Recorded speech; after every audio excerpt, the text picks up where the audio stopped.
Hey everyone, good morning, welcome to my channel. আমি মুন, আর আশা করবো তোমরা সবাই ভালো আছো, সুস্থ আছো। আমিও ভালোই আছি। আজকে হচ্ছে 14th সেপ্টেম্বর আর এখন বাজে 11টা। এখন থেকে আমার ব্লগটাকে স্টার্ট করছি। আজকে একটু বেলা করেই করছি, আমার চান টান সব হয়ে গেছে। আর আজকে বিদিশা আসছে আমার বাড়িতে। অনেক দিন আসা হয়নি জানো তো, মানে ওর মানে আমিও বলি, ও বলে, কিন্তু কিছুতেই আর মানে ঠিকঠাক হয়ে ওঠে না। ওর দিক থেকে মানে অনেক কাজকর্ম থাকে, অনেক মানে অনেক কিছু থাকে, ব্যস্ততা থাকে, যে কারণে ওর হয়ে উঠছিল না। তো অ্যাট লাস্ট আজকে ফ্রি দিন পেয়েছে, তো আমি বললাম ঠিক আছে তাহলে চলে এসো। তো ওয়েট করছিলাম জানো, ম্যাগিকে খাইয়ে দিলে ও বলেছিল তুমি ওকে খাওয়াটা শেষ করে দাও, কেননা ও তো কেউ এলে খাবে না। তো ওর খাওয়াটা করে আমায় কল করো। মহিলা জাস্ট 30% মতো খেলো। আর এখন মাংসতে কি অরুচি হয়েছে জানি না, মাছ দিয়ে ভাত দিয়ে মেখে দিয়েছি, সেটা 30% খেয়েছে। এবার আমার মানে অপরাধ হয়ে গেছে যে আমি ওকে বলে ফেলেছি যে বাড়িতে লোক আসবে, আন্টি আসবে, এইসব বলে ফেলেছি, বাস হয়ে গেছে। বিদিশা আমাকে ফোনে বলছে তুমি কি করতে ওকে এসব বলতে গেছো, একদম নর্মাল তো থাকবে তবে তো খেয়ে নিত, কি করতে তুমি এসব বলতে গেছো। আর বলো আমি এসব বলে মরেছি। আর সে মহিলা এখন 30% খেয়ে কিছুতেই খাবে না, সে কেবল ওই দরজার দিকে দেখছে। কিরম মানে ঝামেলা বলো। একটা বাটি করে একটু মাংস আছে আর ভাত মাছ দিয়ে মেখে দিয়েছি, সব পড়ে আছে জানো, মাংসটা অবধি খাচ্ছে না, কিচ্ছু না, ভাত অবধি 30% খেয়েছে, সে কেবল ওই দরজা দেখছে যে কে লোক আসবে, কে আন্টি আসবে। কি মানে বলবো বলো, এই যে এই দেখতে পাচ্ছ, কি বলবো বলো, নিজের ভালোটা না বুঝলে কখনো হয়। তুই খেয়ে নে, খেয়ে পেট টেট ভর্তি করে রাখ, তারপরে যেই আসুক খেলা কর, আনন্দ কর, ঠিক আছে। না, পেটে বোমা মেরে বসে আছে। তো আমি বললাম বিদিশাকে ফোন করে যে তুমি চলে এসো, ফালতু ওর জন্য ওয়েট করে কোনো লাভ নেই, সে পরে না হয় আমি আবার একবার ট্রাই করব যদি খাইয়ে দিতে পারি। অ্যাটলিস্ট ও দেখে তো শান্তি পাবে যে কে লোক আসছে, কে আন্টি আসছে, কে কী বৃত্তান্ত, এইটা দেখে যদি শান্তি পায় তারপরে আমি আর একটু বেলার দিকে ওকে আবার ধরবো কোন, যদি খাইয়ে দিতে পারি। কি মুশকিল বলো তো। যাই হোক, আর বৃষ্টি আর বৃষ্টি, আর কি বলবো, ওয়েদারের অবস্থা প্রচণ্ড খারাপ। মানে সেই কালকে না পরশুর থেকে সেই যে বৃষ্টি ধরেছে সে আর ছাড়ে না, সমানে বৃষ্টি হয়ে যাচ্ছে। বাবা কত বড় একটা ট্রাক এসছিল, কে আবার মুভ ইন করলো না মুভ আউট করলো কিছু একটা, আমার মনে হয় মুভ ইন করলো, কেননা খালি ট্রাক, তাই ঢকঢক ঢকঢক করে আওয়াজ হতে হতে যাচ্ছে। ভর্তি হলে আর আওয়াজ হতো না। যাই হোক, তো কালকের দিনটা তো আমার শ্যুটের ছুটি ছিল জানোই। কালকে রিল্যাক্স করেছিলাম। রিল্যাক্স মানে কি, কালকে ওই একটু গোছানো গাছানো এইসব করছিলাম আর কি, ঝাড়া পোছা এইসব। এত মানে ম্যাগির শেডিং হচ্ছে না যে ঝাড়া পোছা করেও উঠতে পারছি না, একদিক দিয়ে ঝাড়ছি একদিক দিয়ে আবার লোম হয়ে যাচ্ছে। তো এই করে করেই চালাচ্ছি, আর কি করব বলো, এইভাবেই চালাতে হবে। ডাক্তার এসে সেদিনকে ওর ভ্যাকসিন করে দিয়ে গেছেন। তো হ্যাঁ, উনি চায়নাতে গেছিলেন, ওনার সেমিনার ছিল, কিন্তু যাই হোক ফিরে এসে ওর ভ্যাকসিন করে দিয়ে গেছেন। এবং বললাম যেরকম শেডিং হচ্ছে বলে কোনো ব্যাপার না, এইরকম ওয়েদারে মনসুন টাইম যে কোনো লোমোলা পোষ্যেরই কিন্তু শেডিং হয়। তো একটা ওষুধ উনি লিখে দিয়ে গেছেন, তবে আমি আর সেটা মানে কিনছি না, কেননা সব সময় সব ব্যাপারে এত ওষুধের হেল্প নেওয়াটা ঠিক না। এটা ন্যাচারাল জিনিস যখন উনি বললেনই, উনিও বললেন যে এটা কোনো ব্যাপার না, মনসুন কেটে গেলে ড্রাই ওয়েদার হয়ে গেলে দেখবেন আপসে এটা বন্ধ হয়ে যাবে। তো ঠিক আছে তাই থাক। তো এখন একটু ওয়েট করি বিদিশা আসুক, তারপরে অবশ্যই তোমরা সঙ্গে থাকবে। আর খাওয়া দাওয়ার পার্ট, আজকে রান্নাবান্নার কোনো পার্ট নেই, আমরা দুজনে যখনই মিট করি তখনই তোমরা জানো আমরা আউটসোর্স করি। তো আজকেও আউটসোর্স করার ইচ্ছে আছে এবং ফুচকা পার্টি করার ইচ্ছে আছে, ফুচকা পাপড়ি চাট এইসব। তো আসলে কি বলো তো, একটা জায়গা থেকে আমি ফুচকা আনিয়ে খেয়েছিলাম একবার, জোম্যাটো থেকে। তোমাদের দেখিয়েছিলাম নাকি মনে নেই ঠিক, বলেছিলাম বোধহয়, নাকি তোমাদের সঙ্গে নিয়ে খেয়েছিলাম, যাই হোক সেটা মনে নেই। কিন্তু সেই দোকান থেকে ওরও খাওয়ার ইচ্ছে। তো অনেক দিন ধরে আমি মানে বলছি, ও ঠিকঠাক করেও লাস্ট অবধি ওর বাড়িতে এনে আর খাওয়া হচ্ছে না, কিছুতেই হচ্ছে না, মানে কোনো ব্যাপার এসে যাচ্ছে যে কারণে ও আর আনিয়ে খেতে পাচ্ছে না। তো আজকে আমি বলেছি যখন তুমি এখানেই আসছো তখন আর তো কোনো কিছু আটকাতে পারবে না, আমি এখান থেকে ফুচকাই আনাবো আর পাপড়ি চাট আনাবো। তো আজকে আমাদের ফুচকা পাপড়ি চাট পার্টি হবে। তো ও এলে এইটুকু মানে হয়ই আমাদের, আউটসোর্স করে বেশ মজাই লাগে, ভালোই লাগে। আর একা একাই থাকি তো আজকে একটু অন্যরকম হবে। অবশ্যই তোমরা সঙ্গে থাকবে, তোমরা সবসময় সঙ্গে থাকো। তো যাই হোক, কিছু মুহূর্ত অন্তত ভালো কাটবে আর তোমাদের সঙ্গে নিয়ে কাটাবো। তো চলো এখন রাখছি, বিদিশা আসুক তারপর অবশ্যই সঙ্গে থাকবে। তো বিদিশা এসে গেছে, আমাদের মেন গেট থেকে ইন্টারকমে বললো। তো ম্যাগির অবস্থা দেখো, দেখেছো চুলটা এতটাই ভিজে না যে মানে আর বেঁধে রাখা যাচ্ছে না জানো, তাই খুলে দিলাম। আবার একটু পরেই বাঁধবো, আমি বেশিক্ষণ খুলে রাখতেও পারি না, গরম হয় তো। ওই দেখো এর অবস্থা দেখো, খাওয়া নেই দাওয়া নেই এই করছে, উড়ে বৃত্তি করছে জানো। কি বলবো বলো। দাঁড়াও, এখন গেট থেকে একবার ফোন করেছে, আবার নিচ থেকে একবার ফোন করবে, তবে ওপরে আসতে পারবে। তো এসে গেছে বিদিশা, আমি দরজাটা খুলছি। আর ম্যাগির অবস্থা দেখো, মাটির থেকে হলো না, এখন ওপরে উঠে গেছে।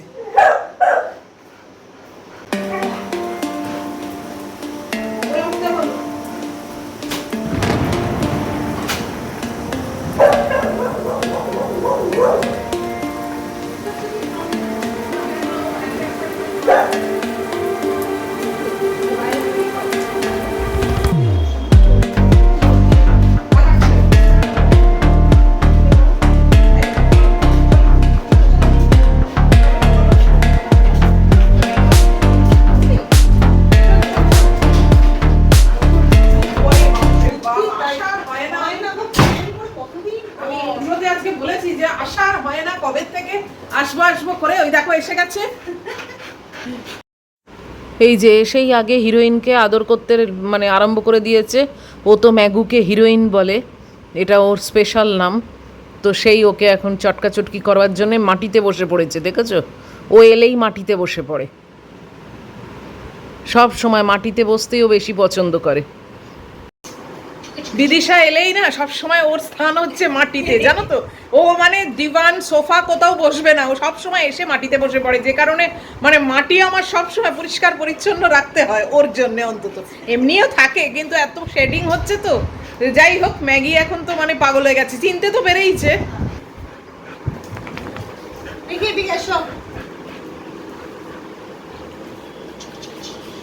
কেমন আছো মন? আর আমাকে তো দেখছো, ব্লগেতেই দেখছো। সবাই ভালো আছো তো? সবাই ভালো আছে, খুব ভালো আছি। আশা এই যে সুন্দরীকে দেখে নাও তোমরা। এই যে আমার হিরোইন এই সুন্দরী সারা দিন ধরে, এই একমাত্র যে মানে কন্টিনিউয়াস সারা দিন ধরে, মুন কি করছো, কেন খবর পাচ্ছি না, কেন তোমার গলার আওয়াজ শুনতে পাচ্ছি না, সমানে করে যাবে। মানে she is the only one, আমি বলবো আমার সবথেকে ভালো বন্ধু। She is the only one. মানে আমার মাকে মনে করিয়ে দেয় জানো, যে মানে প্রত্যেক মুহূর্তে কিরে মা বলতো, কিরে কি করছিস, খবর পেলুম না কিছু, ফোন করলি না, কোথাও বেরোলে মুন ফিরেছো, মুন সাবধানে যাবে, মানে সমান নেই, এই একমাত্র। কি বলবো বলো। নিশ্চয়ই লোকনাথ বাবা একজনকে তো পাঠিয়েছেন যে মানে মায়ের অ্যাবসেন্সে এইরকম ভাবে আমার খোঁজ নেয় প্রত্যেক দিন। মানে সকাল ঘুম থেকে উঠে গুড মর্নিং দিয়ে শুরু হয়, গুড নাইট দিয়ে শেষ হয়। উঠে পড়লো, এর আনন্দের শেষ নেই বলো তো। এই আবার কি এসব আনো বলো তো তুমি।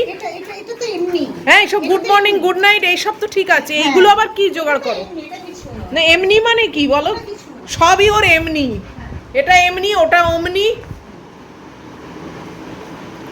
আর একে আমি বলে মরেছি জানো, খাওয়া দাওয়া বন্ধ করে, সে কেবল দরজা দেখছে। ওই দেখো, ওই দেখো, এটা তোমার। হ্যাঁ জানি তো।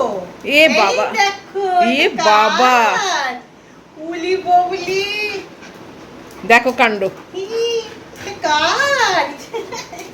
ও এর থেকে খুলে দিতে হবে, তাহলে এই জালিটা মুখে আটকে যাবে। দাঁড়া, ওয়েট ওয়েট ওয়েট।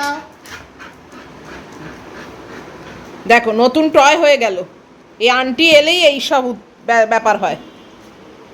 ব্যাস, খাওয়া দাওয়া মাথায় থাক, পেট জ্বলুক, পেটে খাওয়া দাওয়া নেই, এই সব করলেই হবে। ব্যাস দেখো,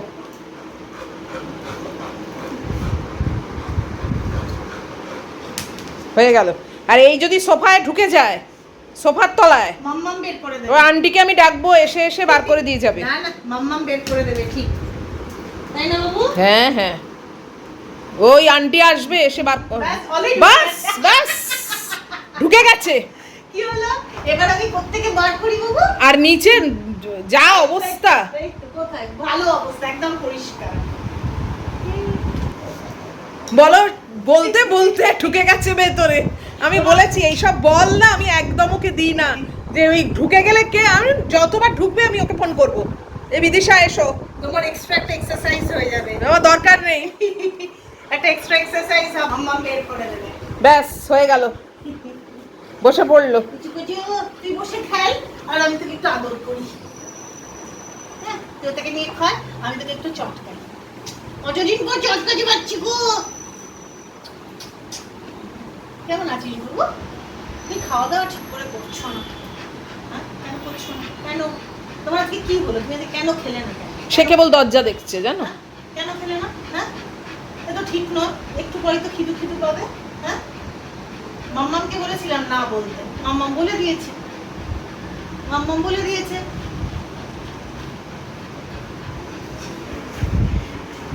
তো একটু বসি, ওকে একটু জল টল দিই, তারপরে আবার আসছি।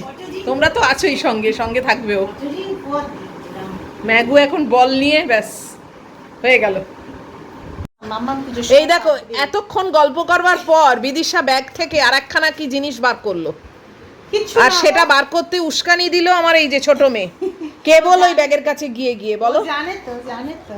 এটা কোনো মানে হয় বলো? কেন তুমি কোনো পুজোর অকেশন সময় না, পারবে? কিছু না, বলো। এটা বলছে এটা বেড কভার, হ্যাঁ, পুজোর সময় পাততে বলছে। এই দেখো, এই দেখো, কি বলবো বলো? হ্যাঁ, তোরই তোরই। হ্যাঁ। ও জানে তো, ও তো এটার উপর উঠবে তো, তো উঠবে তাই না? কি বলবো বলো? আর ও জানে তো এই বেড কভারটার কোনো মানে হয়? আর তোমারই দুটো ব্যাগ ওপরে রয়েছে, পারো ওই যে, এই যে এই যে এইদিকে এইদিকে দেখো ওপরে। হ্যাঁ, এই তো দাঁড়াও দাঁড়াও। হ্যাঁ বাবা, এই যে এই যে এই যে। হ্যাঁ, ছেড়ে দেবে প্লাস্টিকটা, গেল, হয়ে গেল। আমি আমার তো ব্যাগ আছে। বাহ, এই তো হিরোইনের খেলনা। আর একে দেখো, দেখেছো প্লাস্টিকটা শেষ, এখন বল ফেলে প্লাস্টিক ছিঁড়ছে। আর এখানে এই দেখো, এটাতে আর না, এটাতে আর দেবো না। খুব সুন্দর হয়েছে গো, তো দেখেছিলাম আমি, খুব সুন্দর হয়েছে। আর আমি ব্যবহার করবো না। কবের থেকে করেছি জানো, ও এসে নেবে, সে আজ অব্দি কিছুতেই আর টাইম ওর হয় না, আজকে নিল আর এই প্লাস্টিকটা শেষ করে দিল। আর এই বেড কভারটা বলো কোনো মানে হয় এইসব জিনিস? ওমা, কেন? বেড কভার সবার লাগে, বেড কভার সবাই দূর। সবার লাগে। আমি একা মানুষ থাকি, আমার আবার তাতে কি কি লাগবে হয়েছে? তুমি পুজোর সময় পাবে। বলো? তোমাদের পরে আমি খুলে অবশ্যই দেখাবো। কি বলবো বলো এর এইসব পাগলামি। আর রেখে দেখো, এই যে প্লাস্টিকটা, প্লাস্টিক, ওটা প্লাস্টিকটা তো ওরই ছিল। ইস কিরকম করলো নোংরা। তোমারই কাজ। আন্টি প্লাস্টিকটা নিয়ে তো যেত বলো, ওর ভেতরে পুরে, তাই জন্যই তো সেট করে রেখেছিলাম। এটা খায় নাকি? ইস, এটা খায় না। না, ও তো ভালো জিনিস খেতে জানে না, ওই প্লাস্টিক খায়, মামাম খেতে দেয় না।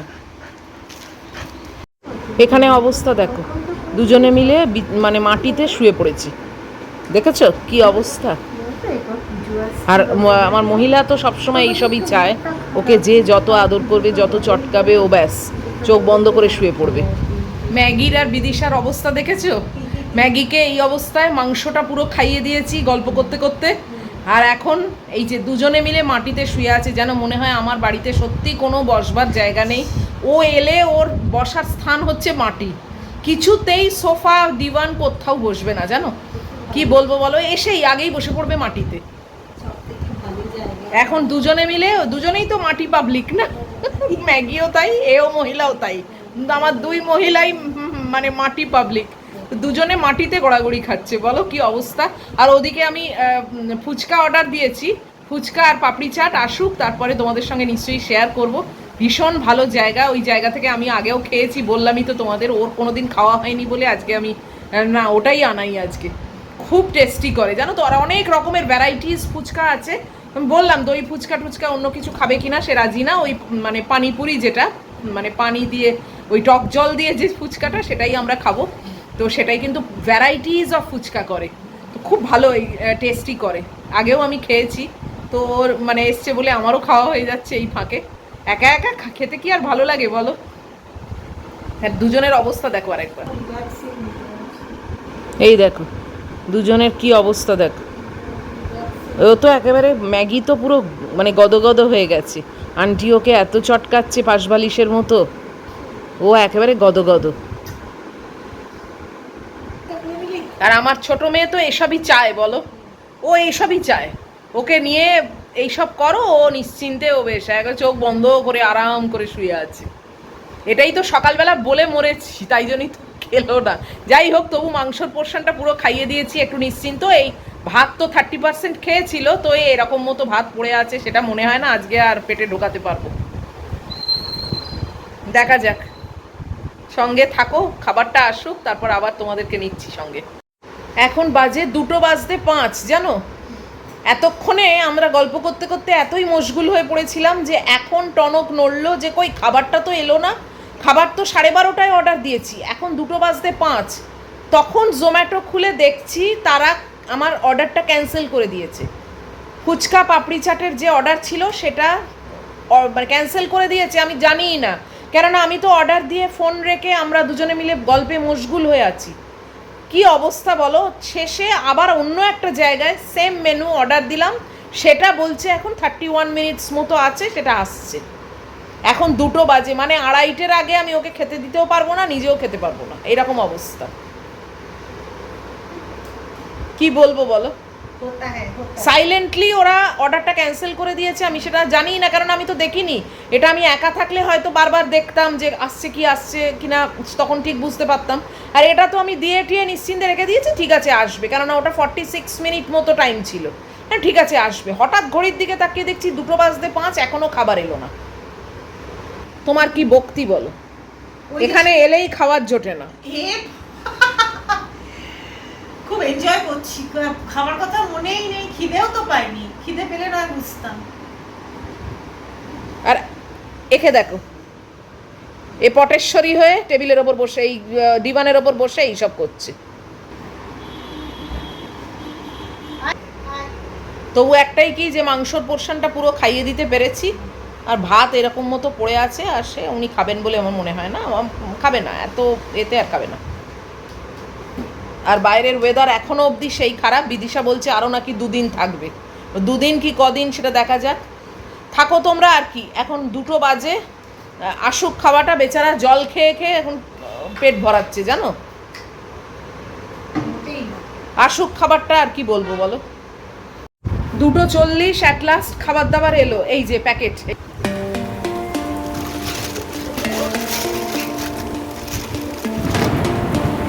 এই যে তুমি সার্ভিংয়ে থাকবে, চলে এসো। আগে প্লেট টেটগুলো নিয়ে আসি। অ্যাট লাস্ট, তখন যদি জোম্যাটোটা নজর করতাম তাহলে আর এইরকম দেরিটা হতো না। যে একটা জায়গায় খাবারের অর্ডার দিলাম, যে সেখান থেকে ক্যান্সেলই করে দিয়েছে, জানতামই না। যাই হোক, চলো এখন প্লেট টেট বাটি টাটি সব দিই। ও বিদিশাই সার্ভ করে প্রত্যেকবার। এই যে সার্ভিং আরম্ভ করে দিয়েছে, তবে এত সুন্দর প্যাক করে দিয়েছে না। ও বলছে প্লেট টেট কিচ্ছু লাগবে না, সব তুমি তুলে রাখো। দেখো পুরো ইন্ডিভিজুয়াল মানে বক্স বক্স করে দিয়েছে, ফুচকা টুচকা সব খোপ খোপ করা, খুব ভালো প্যাকিং করেছে। আমার তো মনে হয় ওই স্ন্যাক শ্যাক থেকে এই দোকানটা অনেক বেটার, কেননা ওরাও আগে দিয়েছিল, বাট এইরকম প্যাক করে দেয়নি, সব এমনি অ্যালুমিনিয়াম ফয়েলে প্লাস্টিকে করে করে দিয়েছিল। ম্যাগি বসে আছে দেখবার জন্যে যে কী খাবার দাবার এলো, নিজের খাবার না খেয়ে এখন এই সব খাবার দেখছে। তবে ওকে একটুখানি তো সবসময় দিই, ও দিয়ে সেটাই ওর সন্তুষ্টি। তো এই আমরা বসে পড়েছি, দেখো খাবার দাবার সব রয়েছে, তোমাদের দেখিয়ে দিলাম। বিদিশা বসে পড়েছে, আমিও বসবো। এই দেখো ফুচকার প্লেটটা দেখো, সব মানে আলাদা খোপ খোপ করে দিয়েছে। প্লেট নেওয়ার কোনো দরকারই নেই, বাটিও নেওয়ার দরকার নেই, খুব সুন্দর অ্যারেঞ্জমেন্ট এদের। অ্যাট লাস্ট আমরা খেতে বসেছি, প্রায় 3টের কাছে কাঁটা চলে গেছে। বিদিশাকে আজকে আমি একদম না খাইয়ে রেখে দিয়েছিলাম, যা অবস্থা। আর এরকম আমার আসলে কোনোদিন হয়নি যে জোম্যাটোর একটা জায়গায় অর্ডার দিলাম আর তারা অটোমেটিক মানে নিজের থেকে ক্যান্সেল করে দিল অর্ডারটা। কে জানে এই বৃষ্টির জন্য নাকি কিছুই মনে হয়নি গো, এত গল্প করছিলাম। শেষে অন্য একটা জায়গাতেও সেম যে পেয়েছি, এই মেনুই আমাদের প্ল্যান ছিল।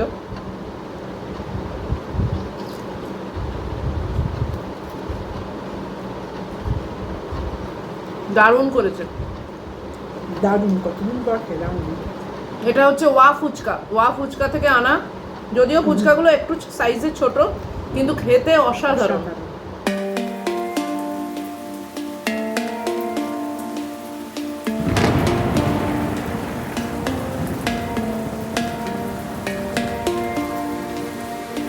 দারুণ খেতে, খুবই টেস্টি।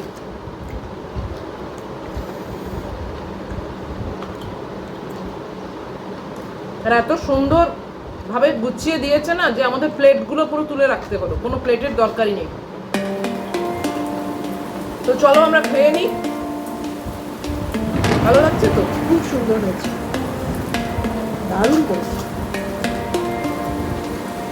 এই যে আমার পাপড়ি চাটের প্লেটটা এবার তোমাদের দেখিয়ে দিলাম। ফুচকার প্লেটও দেখিয়েছি, আর দেখো পাপড়ি, আলু, ঝুরি ভাজা, চাটনি, দই সব রকম দিয়ে দিয়েছে। তোমায় নিজেকে তৈরি করে নিতে হবে। একদম ইয়ামি, দেখতেই মানে ভালো লাগছে, দেখেই মনে হচ্ছে যে কতটা টেস্টি হবে খেতে। তো আমি এখন নিজেই তৈরি করে নিচ্ছি পাপড়ি চাটটা, চাটনি টাটনি সব দিয়ে। আর এই ফুচকার একটা প্লেট আমি এক্সট্রা, মানে আমার এক্সট্রা নয়, আমি রেখে দিচ্ছি ডিনারে খাবো বলে। চলে এসেছি রুমে, একটু এসি চালিয়ে দিয়েছি। আমার ওদিকে র্যাকেতে জামা কাপড়ও সব শুকোচ্ছে, কিছু করার নেই, বর্ষার দিনে এরকমই হয়। বিছানায় এখন একটু বসবো আমরা এসি চালিয়ে, আর তোমাদের বাইরেটা একবার দেখাই। বাইরের অবস্থা খুবই খারাপ, এই দেখো।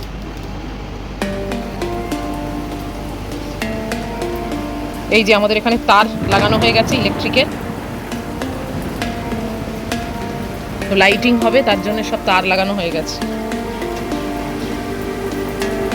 আর এই যে অবস্থা।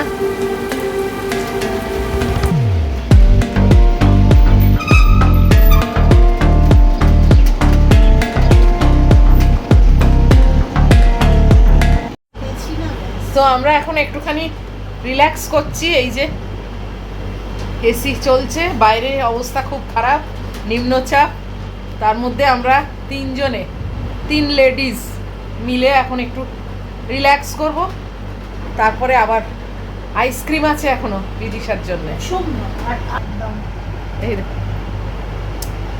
পুরো আইসক্রিম আছে, অসম্ভব। আরে অসম্ভব এখন কি তোমায় দিচ্ছি? না না, আর মানে অসম্ভব।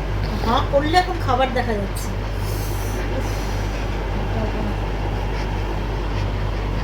একদম জায়গা নেই, জল খাওয়ারই জায়গা নেই।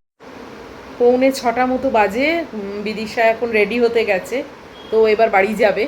অনেক গল্প হলো, অনেকক্ষণ ধরে আমরা এসিতে শুয়ে শুয়ে আড্ডা মারলাম। বেশিক্ষণ অবশ্য এসিটা চলেনি, কেননা এসিটা বন্ধ করে দিল, মানে ঠান্ডা ঠান্ডা ওরও লাগছিল। আর একটু বর্ষা মতো হয়েছে, তো বৃষ্টি এসিটা অতটা ভালো লাগছিল না। কিন্তু আমাদের গল্প মানে কনস্ট্যান্ট গল্প চললো, নন স্টপ যাকে বলে। তারপরে আমরা মানে উঠে এলাম বাইরে, ও একটা আইসক্রিম দিলাম, আর আইসক্রিমের সময় আবারও আমি শ্যুট করতে ভুলে গেছি। এই সেম কেস হয়েছিল আগের বার, ও যখন আইসক্রিম খাচ্ছে তখন আর শ্যুট করা হয়নি। তো যাই হোক, আইসক্রিম খেলো, আর তারপরে এখনও রেডি হতে গেছে। ও তো বাড়িতে যাবে, অনেকক্ষণ হয়ে গেছে। তো চলো, আর কি। আর এই যে মহিলা, ভাতটা তো খায়নি 30%-এর পর, মাংসটা খেয়ে উনি এখন ঘুরছেন। ওকে আজকে তাড়াতাড়ি আমি ডিনার দিয়ে দেবো, কেননা খুব একটা পেট ভরেনি তো।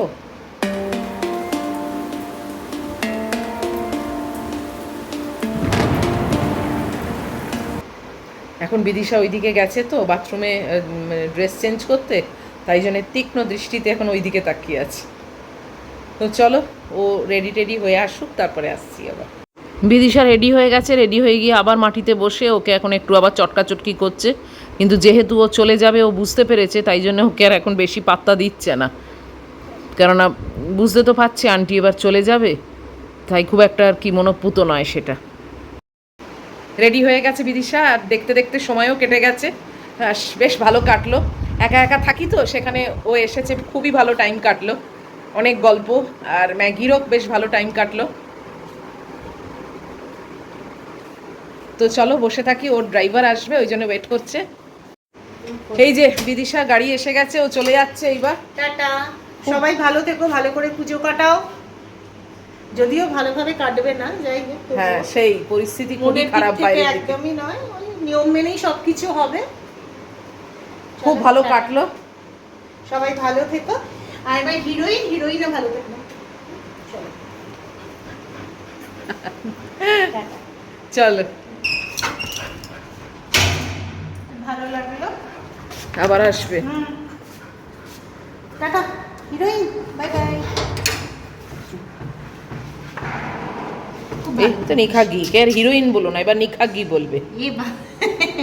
চলো খেয়ে নাও, যাও। হ্যাঁ আবার ফোনে তো আছি। হ্যাঁ হ্যাঁ হ্যাঁ কথা হবে। সাবধানে যেও। চলো আর উঁকি মেরে দেখতে হবে না তোমার, আন্টি চলে গেছে। এখন বাজে 6:10, বিদিশা চলে গেল, তোমাদের সঙ্গে সবটাই শেয়ার করেছি। তো চলো আজকের মতো ব্লগটাকে শেষ করে দিই। যদি আজকের ব্লগ তোমাদের ভালো লাগে তাহলে প্লিজ একটা লাইক, শেয়ার, কমেন্ট আর সাবস্ক্রাইব করো। অবশ্যই দেখা হচ্ছে তোমাদের সঙ্গে আবার পরের ব্লগে।